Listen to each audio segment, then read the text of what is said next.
Welcome to Talking Football for another episode. And the Champions League's hotting up. That was another good week of Betfair football there, where you can get in and get your late goals and your early goals, and you can put your half-time, full-times, everything in there. Correct scores, brilliant. So a lot of yous would have been cashing out in some of the goals in the EPL and the Champions League this week. Some really late drama in a few of them. Man City game, Arsenal game, superb, brilliant. That's what it's all about. Get yourself organised, get yourself in control, and that's what we want. Chelsea 2-0 Villarreal. Villarreal 1-1 with Juventus. Atletico Madrid 1-1 Man United. Great result for Man United, I would say that. Especially when they lost the goal so early. I worried for them to get another one against them, but done well. 1-1, good enough, way goal. That's what we want. Benfica 2-2 with Ajax. Ajax were in control, but then let Benfica back into the Portuguese side. And Bayern Munich for the week before, 1-1 with Salzburg. Liverpool 2-0 against Inter. Man City coasting and already through against Sporting after a shocker against Spurs. But that's what we're all happy with that one. Real Madrid 0, Paris Saint-Germain 1. That'll be a good second leg. You fancy Real Madrid to go through there? That could really get a result there. It depends if they attack Paris, it leaves it open for their players to get goals. Mbappe, Messi, etc, etc. So you've got to really maybe worry for Real Madrid at least losing another goal. But that should be a cracker to watch. So the teams I would say qualifying: Chelsea, Juventus, Man United, Ajax, Bayern, Liverpool, Man City, and I'm going to go for Real Madrid. I'm going to hopefully see a 1-0 win and then getting through in extra time or on the penalties. Into the Championship, Fulham and Bournemouth, they're going up without any problems. QPR is going to be your playoff side. Derby still fighting, it's good to follow. But it'll be interesting to see if they can keep it going at the end of the season. And they've really got a couple of bad results there. Went against them in the gaps, the points, 7 points I think now. Rotherham and Wigan, they're the two going up. And Milton Keynes Dons, we'll go with Milton Keynes Dons to finish off the season strong and get that playoff position and get up through that. Celtic up in Scotland, 3 points clear. Going to get the lead and stay there now. The big derby will be the one where it'll be the telling point. Rangers, great result for Celtic, 2-2 with Dortmund. No for Celtic, obviously, because they got slaughtered again in Europe. I think Celtic have been in about 12 European competitions this season.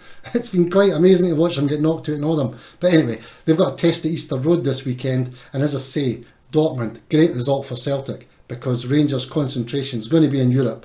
They've got to concentrate in that quarter-final now. It's a big event for them, big event for Scottish football, and Celtic might just benefit for that. And I think Celtic are just looking like a wee bit stronger anyway in the league. But they've got a test, as I say, this weekend coming up at Easter Road, and that's going to be an interesting one to follow. But Rangers, let's hope they get a good run in for Scottish football in the Europa League. And quarter-finals, if they can keep going, maybe get another place for a European team in Scotland. Either that or Celtic maybe get another competition to enter in Europe. So into the Premier League.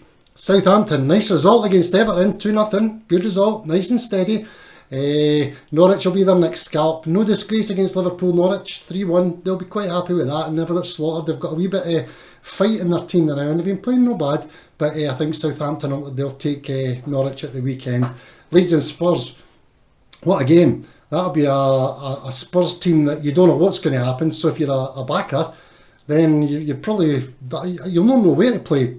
A lot of people obviously saying they'll take Spurs, but I don't know. Leeds could get the goals. They got a couple against Man United, but I would say that Spurs, great result against Man City. You would have thought they would have built on that against Burnley, but what a shocker, 1-0.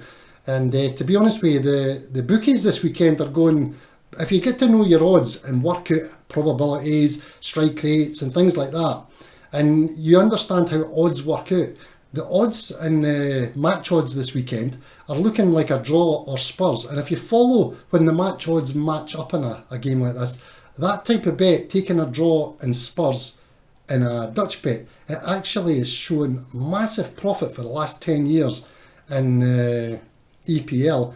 And this season it's again showing a massive profit. So I speak a lot about that in the match odds and the coaching, and that's what I like to get the guys understanding, so that you know where the value is, when a team's expected to win, and just how the match odds work. And when you work that out, it'll be amazed at how much a guide it is for a weekend in any game that you're looking at. Now Spurs, as I say, a brilliant result with Man City. I mean, thank you, because it makes the Premier League exciting to the end for us neutrals. Although we had a massive bet on laying Spurs, but obviously you got out when Man City, it was 2-2, and when they equalised because the Spurs went to the low price and just jump out. That's the beauty of Betfair. That's why we bet. That's why we cover our bets. Why take a risk when odds go down to 1.05 and things like that? Take the money. Simple as that. Great comeback with Leeds against Man United. I enjoyed watching that game, and I sat down thinking, oh, we've got a fight in our hands, but you could always see Man United were in control, and it was a good result. It's been a good week for Man United. And they've got it must be a banker against Watford this weekend, I would think. Good result against Leeds 4-2, good result against Atletico Madrid 1-1, and I would say that Watford will struggle to get anything for the Man United game, even although they got a great result at Villa, but a shocker against Palace. So Watford and Tottenham, two teams that had night and day performances this week, and it'll be interesting to see how they get on there. But I would say Man United got to be a strong bet this weekend. Brighton against Villa, two of them had poor results, to be honest with you, and who recovers best? I think the bookies and the Betfair odds are telling you they can't decide, they're telling you it's going to be a draw. That's where the match odds compilers and Betfair are telling you that's the most popular outcome going by the statistics. They're saying it's going to be a draw. That's what they're guiding you towards. Palace and Fulham, but Burnley, wow, great. What a result. 2 in a trot. So you would need to think the Palace with a draw would be a bet there. But Burnley, you never know. I would say they were the draw team. The games in hands were never any good, but that's 2 cracking results they've had. And Palace are there for the taking if they're good enough. But I think we'll see what happens there. But I would think I'll probably stick with Palace in the draw there. Brentford, big test with Newcastle coming up. Brentford are in that stage where they could go bad to the end of the season and a couple of teams come and catch them, Newcastle being one of them. But a draw's good for both sides, and they maybe settle for that. I think before the game, if you say to both teams, you get a point each and away you go into the next game, that would probably be a good result. Although Newcastle will want to build on their good results. Another good result against West Ham, 1-1. That was superb. Arsenal, we knew would get revenge against Brentford, and 2-0. And Arsenal, that's a couple of good results this week, beating Wolves. Although, looking at the Wolves game, Wolves could have been 4 up at half time. Unbelievable. I watched the highlights. I didn't actually watch the game because in Australia it was during the night. I put a maximum bet out for Arsenal win, lay the draw, lay Wolves. But to be honest with you, when I watched the highlights, we were pretty lucky after the first half and very unlucky. The goalie hit his hand and then it went. But you would have to think that Arsenal, they're fighting for that 4th place now. It's going to be a good wee run in, and the Premier League's, as usual, it's no failing to entertain because we're getting a good run right to the end of the season. So what we want is punters, and what we want is try all your statistics and get all your different bet types running, and that's what you're wanting to do, get right to the end of the season.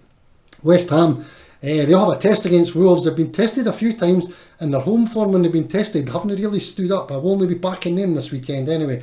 So I'd say Wolves will give them another test, and as I say to you, Wolves could have been 4 up at half time. Everton, Man City, Lampard's just in the building process there, and I don't think he'll do anything against Man City. Man City are going to come out hurting, and I think they could punish Everton at the weekend. When I say punish, Man City just want to win 2-0, and if they get the run for the goals, they'll take them, but I think 2-0 will be fine.